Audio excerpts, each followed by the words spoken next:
Hello. Masaya kasi yun yung mga hindi mo nakikita sa syudad na minsan mo na makikita kasama pa mga kaibigan mo.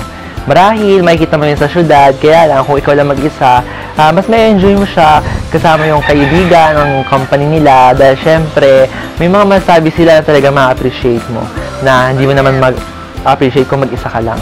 Ang pinaka-favorite kong activity kanina ay ang pagkain ng mangga, dahil syempre nabusog ka na at nasanay ka pang pumitas ng mangga mula sa napakataas mga puno.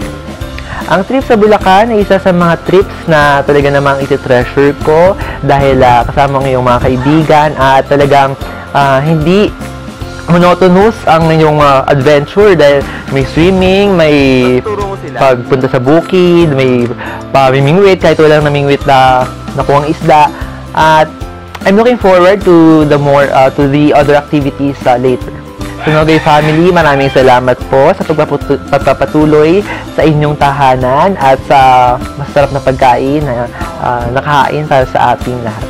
Ang pinaka-importanting aral, mamuhay ng simple dahil sa hindi paghahangad at sa pag-appreciate ng mga bagay sa paligid natin, talagang makikita mo na sa kabila ng lahat, sa kabila ng kompleksidad ng buhay, ang mga simpleng bagay talaga ay ang sources ng kagandahan ng buhay.